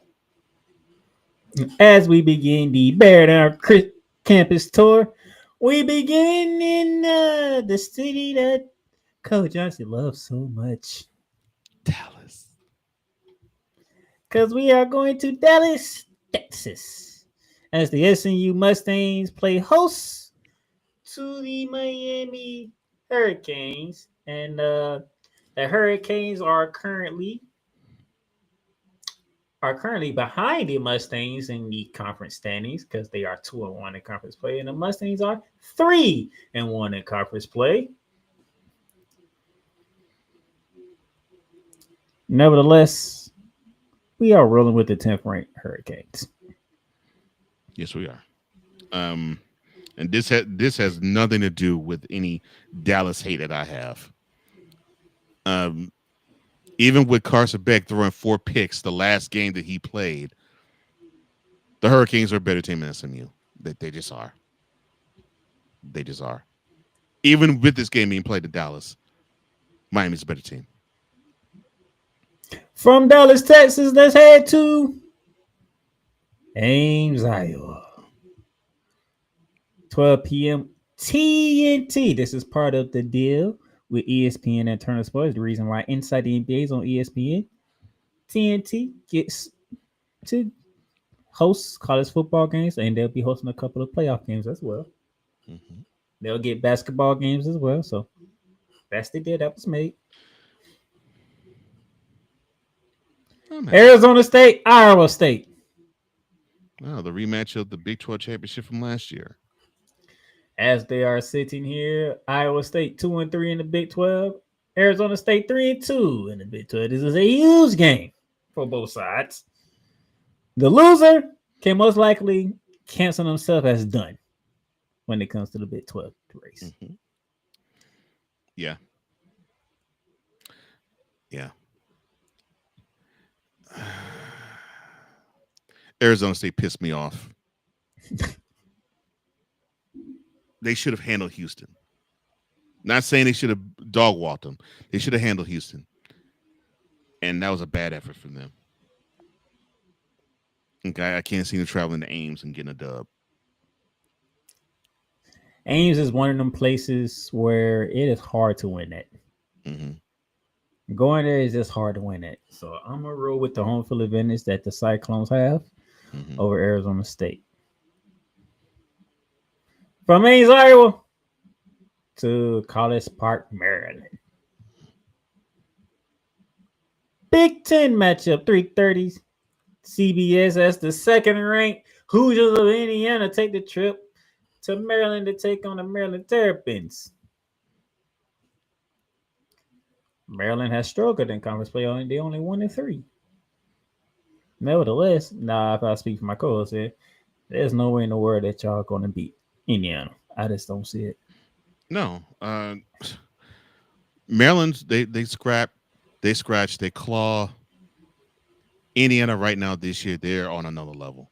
They are playing really well. I love how they are. I love the fact that they demand you to be as physical as they are. I love that. From College Park, Maryland, let's head over to Boise, Idaho. The Blue Turf! The Mountain West has made the show as the Broncos, 4-0 in conference play, 6-2 overall, are hosting Fresno State, 2-2 in conference play, 5-3 overall. This has been the one team that I have seen consistently that can go to the Bluegrass and handle the Broncos. 3:30 FS1. Do I feel the same this week? No. One of the featured Pac-12 matchups. And you talked about tough places to play, seemingly Boise. I mean, I don't give a crap what the color of turf is. It could be blue, it could be black, it could be orange, it could be red. It doesn't matter. For some reason, Boise is a tough place to play for visiting teams. Even though Fresno State has had its fair share of fortune there, I don't see it happening either. Right now, it looks like Boise State, San Diego State might be on a collision course for the Mountain West title with Hawaii. Surprisingly, you're talking about surprising teams. Hawaii 3-1 in conference play. Might sneak in. From Boise, Idaho, we go to Jacksonville. Duval. Right here where I reside in Jacksonville, Florida. I was saying going to your backyard. It Almost literal the backyard. It is the Florida-Georgia game, 3:30 ABC. The fifth-ranked Bulldogs coming off the bye week against the Gators coming off a bye week and having an interim coach. Georgia wants to get back to Atlanta in the SEC title game. And Currently, they want are to get back to just respectability. Right now, the Bulldogs are sitting third behind 5-0 A&M and 5-0 Bama. Bama beat Georgia, so that's why they're over there. Yeah, so they've lost one of those two tiebreakers. Right on there tells us the Ole Miss Rebels, who the Georgia beat. And then you have the Vanderbilt Commodores there, and then the Texas Longhorns there. All with one loss in conference play. Same thing with Tennessee, right? Tennessee is 3-2. I forgot the second loss they had. Tennessee is 3-2. They lost to Georgia and they lost Alabama. Oh, that's right. They did lose Alabama. That's right. I forgot Alabama skunked them. That's right. I forgot about that. Crazy enough, despite how things are going, Florida is 2-2 in SEC play. All right. So how do you feel every it used to be for me last Saturday in October. Now it's actually the first Saturday in November. When this game comes around as a Florida fan, how do you feel about it? I know who you're going to pick. That's not what I asked. Have you heard me talk anything about Florida and Georgia? Even off camera?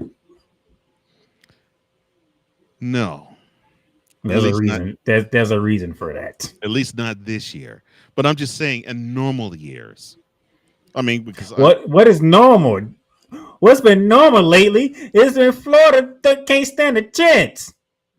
That's what's been normal. Well, that may be true, but what I'm asking is, Florida. I get the feeling that Okay. Georgia is Florida's biggest rival. I know so- what you're asking, so let me help you out. and I know you're avoiding, so I'm going to continue. I no say this. Let me help you out. Okay. Because you asked normally. Normally has been Florida getting their butts destroyed. That's what's been normally. Fine. But in a year when the Gators can find themselves back to respectability and irrelevance again, this city, matter of fact, I'm pretty sure you pretty much it don't even matter. Matter of fact, Georgia can even suck and Florida can suck. On a normal week, when you are getting ready for Florida Georgia week, guess what? On Monday, Coach Johnson, you heard what I said, right? Monday. The Monday before the game. Okay. There are RVs parked all up and down downtown. Monday. Not surprised.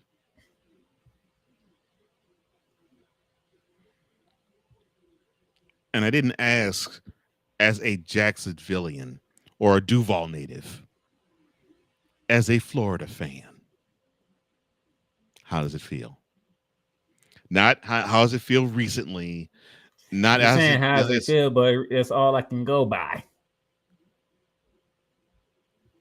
And you want to know the truth? The funny thing is, if they didn't fire Billy Napier, you know what I would have said on this program?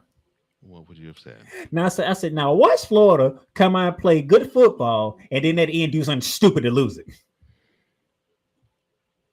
You might be right. It might be true. But they may surprise you. I say play a good football game and then do something stupid to lose it. Mm-hmm.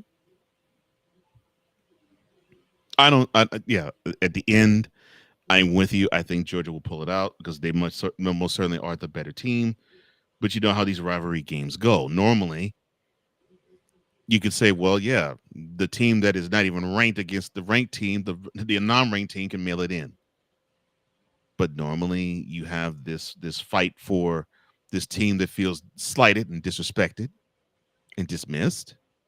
And they want to actually have the best battle they probably could wage all year long. You know what? You can do me a favor, DJ Larry. How about not pull a hamstring this time? The man cannot help getting injured. You're acting as though he's like, okay, go gadget hamstring pull. Come on, man. And how you feel about Arch Manning with a concussion? I'm throwing middle fingers at all the 5 offensive linemen.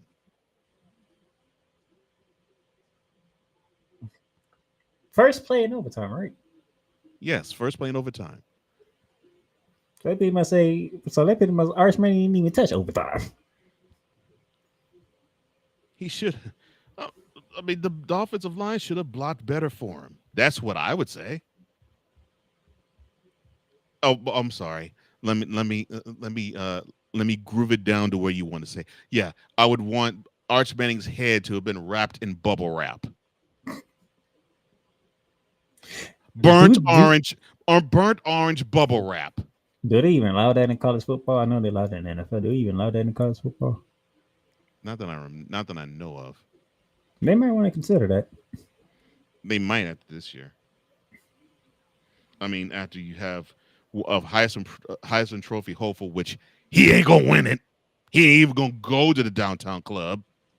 He's even on the list. He ain't go to the downtown club, athletic club.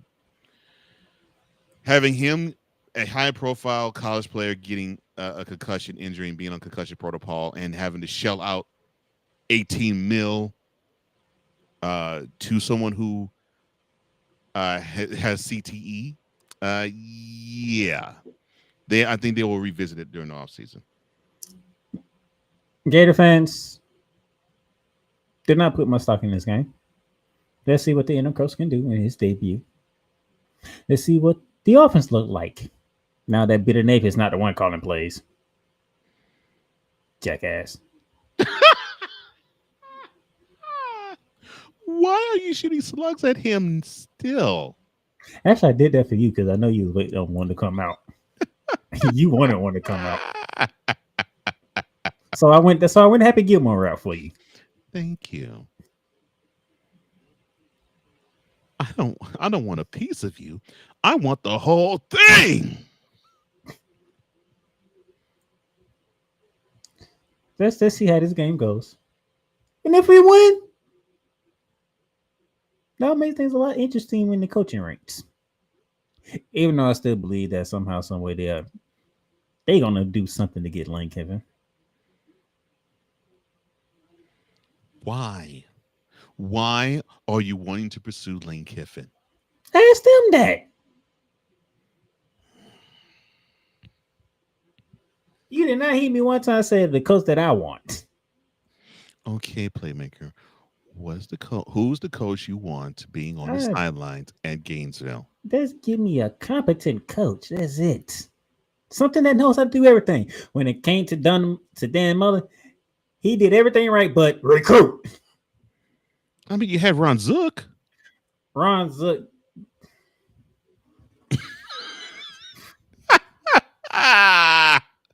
I did not mean to render you speechless in saying his name, but I don't know who was a bigger smiling jackass, him or Billy Napier.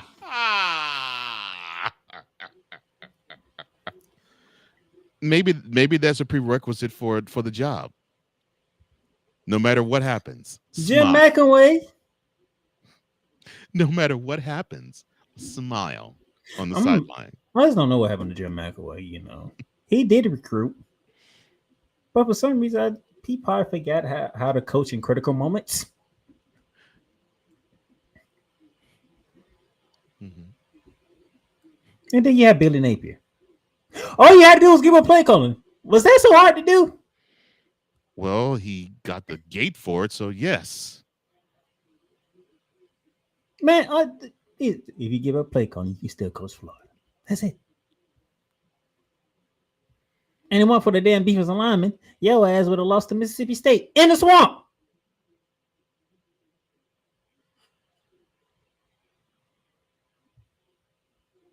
But let's just see how this game goes here in Jacksonville, Florida. And we'll go from there. And yes, before y'all even ask, this game will be in the Gridiron Runner because my coach will not let me do it without it. It's one of the biggest games of the year. It's as big as the Red River Rivalry. I mean, this used to be the largest outdoor cocktail party. So it's one of the rivalry games that you look forward to on the calendar. So yes, somehow, some way, I had to talk about this game next week. Of course you did. He would not let me do a show if I don't talk about it. It's a just like the Red River Rivalry. This is a game that involves your biggest rival.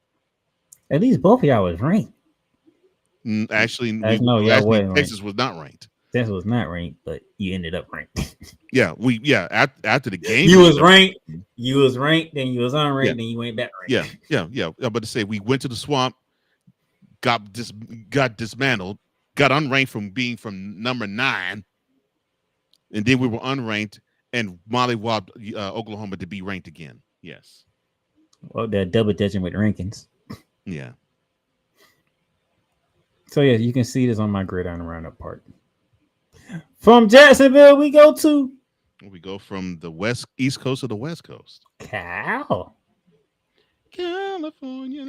12:45 at local time. I don't even think they used to seeing that kickoff at 12:45. No.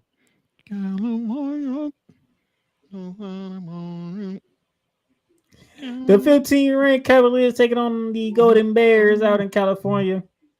In the city. You know what? I'm not even going to do. I'm just going to go straight to the pick. In the city. What? Wow. Because the Cavaliers are playing with fire. You got away from Chapel Bill last week. See, this is why I thought that would happen at Louisville. They played with fire there and got away with got away with a dub there. Yeah, they played with fire in Chapel Hill and got a dub there. I think they can play with fire in Berkeley and get a win there. I don't think so. I think Cal gonna catch them. They shouldn't play with fire, but I think they can. But if you come out and you blow the brakes off Cal, then I can come back in and say, okay, you did your job. But you playing with fire. Now remember, when this game kicks off, it is November. That means every game you play from now and forward means something. People are watching, even if it's on ESPN too. And they run the table, they could probably see themselves in Charlotte. But at worst. At worst. You playing with fire too much though. Yeah. At worst, they can see themselves there. And we both know you keep playing with fire, you're gonna get burnt. Or you can get scorched. And I got a feeling y'all play with fire with Cal if you want to. Cal gonna catch y'all. From Berkeley to Knoxville. Prime time. 7:30 ABC. I do believe this is the game Chris Fowler and Kirk Herbstreit is calling. You better not bring your ass to Jacksonville. Rocky Top, Rocky Top, Tennessee. Now, if you give me Joe Tessitore and JC Palmer, I'm good. I do not want to see Chris Fowler at 3:30. I want to see Chris Fowler at 7:30. That's the 14th ranked Tennessee Volunteers host the 18th ranked Oklahoma Sooners. And I'm just gonna may I speak for you, sir? Yes, go ahead, sir. This is not the bias from Cole Johnson here that I was going to say. Simply put, Tennessee can play defense and they have an opposite-minded coach. The only thing I agree with you, and that is what that is what I'm thinking, and I will add to it. Oklahoma is not playing with the most of confidence right now. 2 out of the last 3 L's, and they did not look pretty good in both the L's they took. And this actually is a true road game because they took a home L and they took a neutral site L. And I think they are due to take a big time road L. And I think Tennessee is due to have a signature win at home. It didn't come against Georgia. I believe it's going to come against Oklahoma. Which brings us to 7:30 NBC Big Ten matchup. The 23rd USC Trojans. They're going to the big country, Big Red, to take on Nebraska. You know, which USC team is going to show up? That's the question I have. Even though I picked them, I still ask, which USC team is going to show up? Is it going to be the one that was at home that dog walked Michigan? Or is it going to be the one that acted like vaginas in South Bend? I know we're in SEC Airways. I had to clean it up.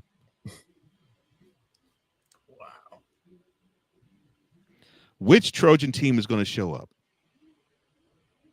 Because Nebraska is a decent team, but you should have more talent to beat them. Even though you're playing this game in Lincoln, you should have more talent to beat them.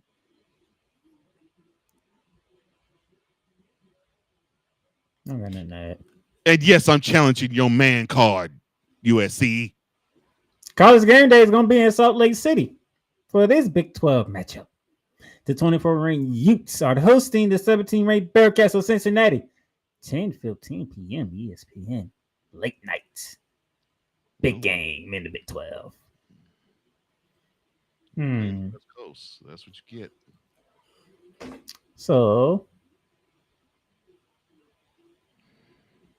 look, I'm just talking about playing with fire. I think Cincinnati is going to take an L eventually. Why not in Salt Lake City? Now, I might be wrong, but I think it's time for them to take that L. I don't know which Utah team going to show up. So, and you are valid in the sir. I can't say anything to disagree with you what you just said, because you're right. It could be the team that dog walked Arizona State, or it could be the team that got steamrolled and bulldozed Embarrassed. and embarrassed by Texas Tech, both at home. So you don't know. And the last time College Game Day show up, they played Oregon. We know how that went. Yeah, not so good. So hey, and you know the crazy thing is when I put this on the business page and I shared it to that Big 12 group, they was like, "Why?" Because every time College Game Day come here, we lose. I'm like, and you think about it like that. Interesting. Not interesting. That was an interesting fact. No, I mean the way you said it. Interesting. Yeah, because you know when you do something and then you see what people commented, you like, I ain't think about that. Matter of fact, I didn't even know that. Interesting facts. Okay. And Pat McAfee, keep your shirt on.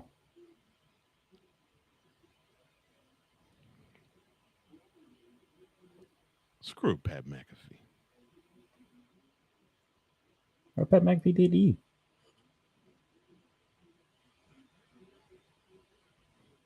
Pat McAfee. He's giving out money to college kids for making kicks. I know, and he actually did that to a Vanderbilt student who won $500,000 for the kick and tacked on $250,000 more for charity. The man's a giver. I know. He also gives earaches sometimes. I mean, he can be obnoxious, but hey, doesn't make Pat McAfee Pat McAfee. Thank you. He know who he is. To respect it. Thank you. You hit the point right on the head. Thank you. Thank you for that. Hey, the man is truly who he is. He is authentic, so I respect it. He is authentically annoying. You are absolutely correct. And I do hate him when he talks about the Colts, but that's not what we're talking about. He slobs on the knobs of the Pacers too, but I digress. McAfee, ease up on the mic check, son. That brings us to the game of the week. Just know the mics are on. The game of the week is in a certain place that is in Cole Johnson's heart. So, Cole, yeah. It is in Austin, Texas. The number 20 ranked Texas Longhorns, they will be in Darrell K. Royals Memorial Stadium hosting the number 9 ranked Vanderbilt Commodores. Kickoff is at noon Eastern. It'll be 11 a.m. on the central side. Austin is going to be hopping and jumping. I really believe that the campus is cooking. I think that the atmosphere is going to be ripe. It's going to be great. I actually think that we're going to see some people come from Nashville to watch Vandy do some things against the Longhorns. Now, of course, we have Manning in concussion protocol, and normally that pretty much means that he's probably going to be sitting out for this game. Which led to this. And so we had people vote for this game, the Spotlight Game of the Week, and Vandy, Boat Race, Texas, the Commodores were chosen almost 73% to 27% for the Longhorns. So that is the game. Of course, you got Diego Pavio on the other end, who's just doing it up big at quarterback for Vanderbilt. Who did Playmaker and I choose? Yes, I know I'm a Longhorns fan, but I ain't trusting this team offensively at all. But Playmaker, you picked Texas to win the conference. Yeah, that's before Arch Manning got a concussion, and it's already Wednesday after 6 o'clock, and we still don't know if this guy's going to play or not. And even if he does, it's That's iffy. I mean, it'll be iffy to see him on the field. But I'm rooting for the Longhorns to win. Unfortunately, Vanderbilt is cooking. Defensively, they are looking really solid against an offense in the Longhorns that, let me see if I can put it in brass tacks terms, they're whack. Yes, I know you're saying, but Cole, they scored 45 points in Starkville. Yeah, they needed to feverishly score a whole ton of points just to get it 38-38 to send it to overtime. That Bulldogs defense was handling Texas's offense for those first 3 quarters. And that has been pretty much a harbinger for how the whole year has gone thus far offensively. And to me, that's where the game is won and lost. Vanderbilt's defense is pretty good. Texas offense is pretty bad. And the only way the Longhorns I can see win this game without without the Make-A-Wish kid is if the defense can score touchdowns on their own.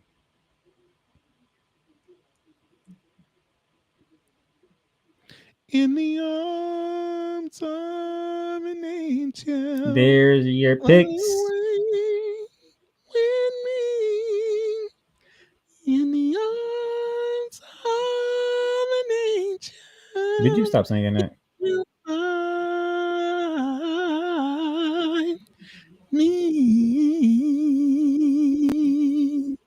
Ladies and gentlemen, that is the theme song to Arch Manning's 2025 season.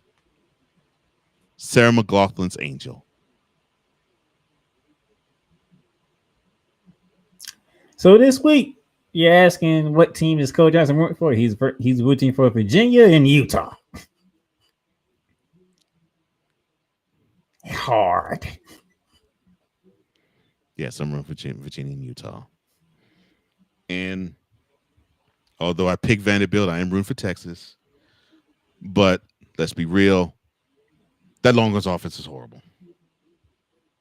And that is your Bear Down Campus tour.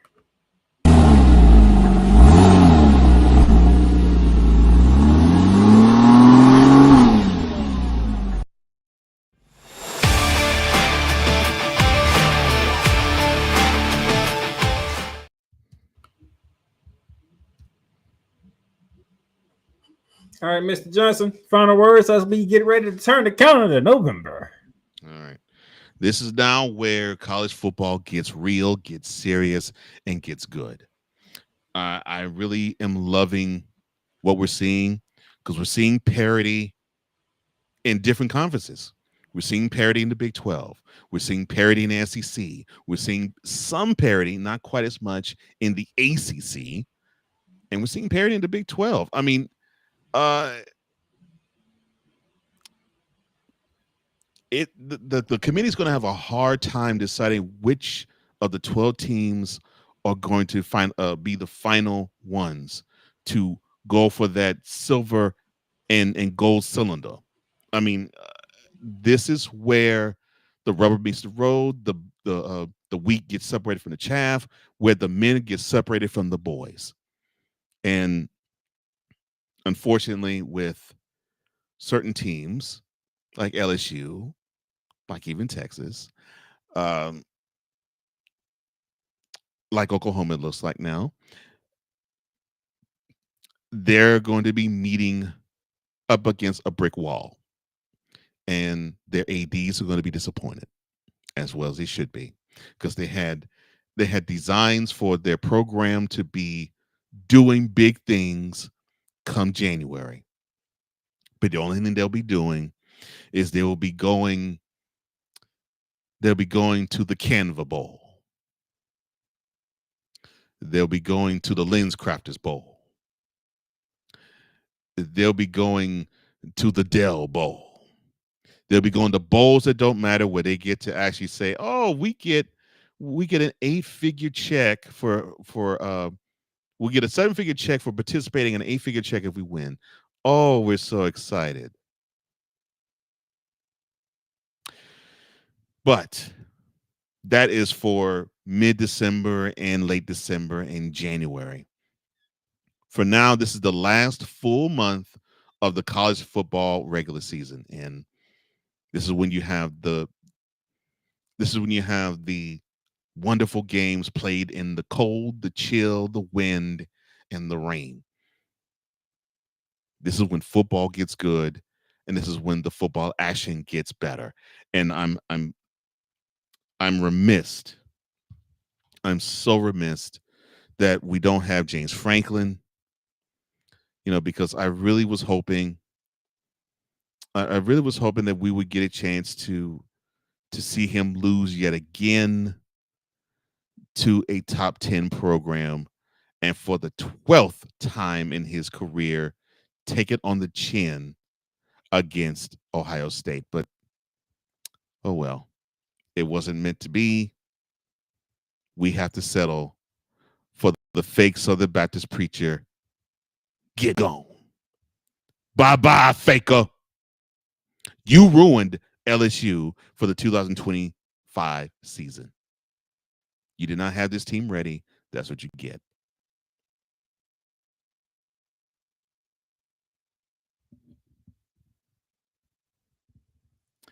And as Playmaker wants to say something, he basically saying Florida sucks. He's great that the smiling jackass is no longer on the sideline. You done? You were muted. I was seeing your mouth move and nothing was coming out. I was translating. You were translating the goddamn thing. I'm sorry. Go ahead. The calendar is turning to November. Meaningful football is going to be played. You see my surprising teams that's going to play good football in November, or will they play good football in the month of November? Because they haven't been in this spot before. Of course, you know about the Alabamas, the Georgias, the Ohio States of the world, even Cole Johnson's Texans. But only 12 spots are available for the college football playoffs. And there are quite a few teams that are fighting for that spot. The CLP rankings come out on Tuesday, November 4th. So we get to see firsthand what the committee thinks, and then we get to read and react about it next week on the show. So November 4th, watch the ranking show. See how the committee is thinking for the first time. And then come back here next week to see how me and Coach Johnson feel about the rankings and who are the teams that are in the very next day in those spots. But it's going to be interesting way down the road. And one thing that me and Coach Johnson both love about November football when it comes to college football, rivalry games are on tap. The ones with the biggest stakes outside of the rare ones.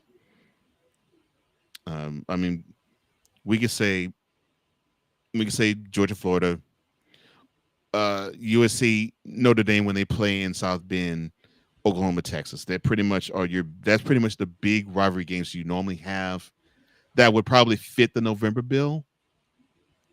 But yeah, you have Ohio State, Michigan, Auburn, Alabama, and other intrastate rival games. Of course, you'll eventually see Texas and Texas A&M. Man, Georgia Tech from the Georgia Tech Dome, South Carolina, Clemson.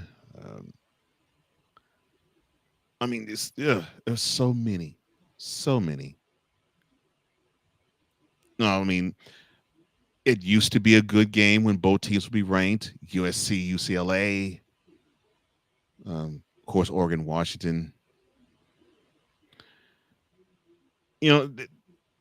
It's fun. And I think what makes it even more fun is we get amped because we know these games are on the horizon. And James Franklin, you ruined it because Penn State, Ohio State normally would fit that bill too, although Ohio State seems to dog walk you just about every year. But that was one of those games on the year that people wanted to mark on the calendar and say, yeah, this is one we have to pay attention to. Even more so when they played this game in Sad Valley. Be with us next week.